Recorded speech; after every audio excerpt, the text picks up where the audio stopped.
Hello बच्चों, let's read the question. The question says, a tent is in the shape of a cylinder surmounted by a conical cap. If the height and diameter of the cylindrical part are 2.1 meter and 4 meter respectively, and the slant height of the top is 2.8 meter, find the area of the canvas used for making the tent. Also find the cost of the canvas of the tent at the rate of rupees 500 per meter square.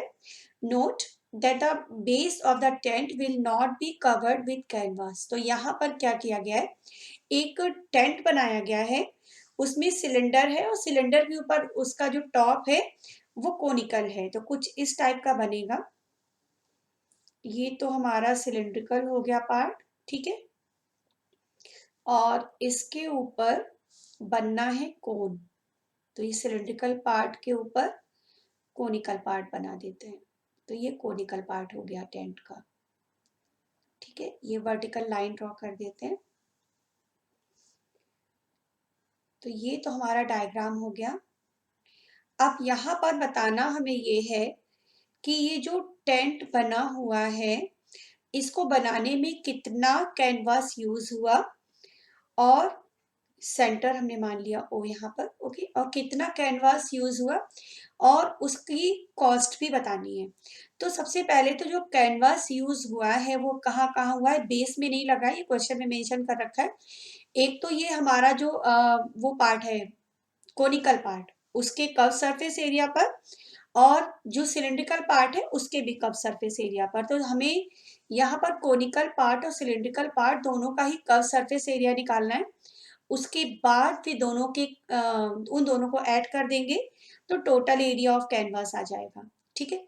फिर cost निकालने के लिए जो भी area आएगा उसका इस ये जो रेट दे रखा है रुपीज 500 पर मीटर स्क्वायर, इससे मल्टीप्लाई करना होगा।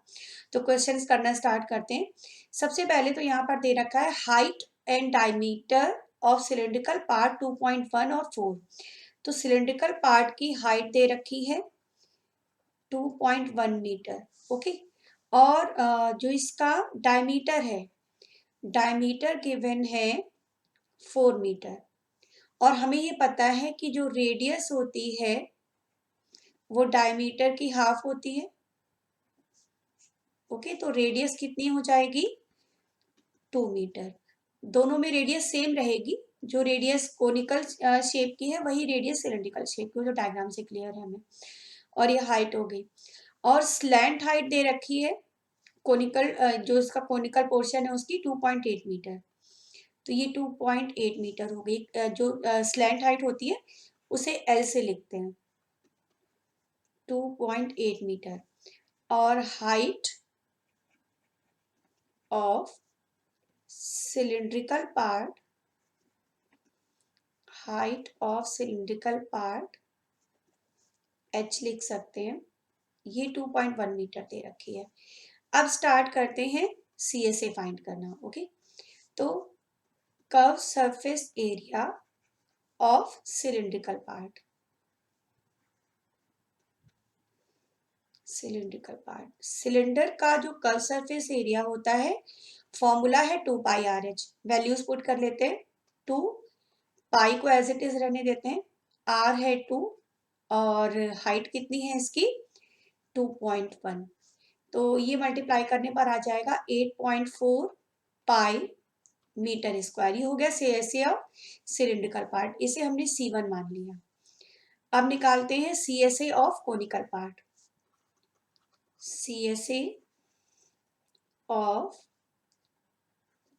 कोनिकल पार्ट, सपोज ये C2 है, बाद में दोनों को ऐड कर देंगे, ठीक है। कोनिकल पार्ट का CSA फॉर्मूला होता है πRL, वैल्यूज पुट कर लेते हैं, पाई को पाई रहने देते हैं, R2 और स्लैंट हाइट दे रखी है 2.8, स्लैंट हाइट को हम L से लिखते हैं, और यहाँ पर ये L दे रखा था 2.8, तो ये आ गया 5.6 पाई मीटर स्क्वायर। ये आ गया CSA ऑफ कोनिकल पार्ट।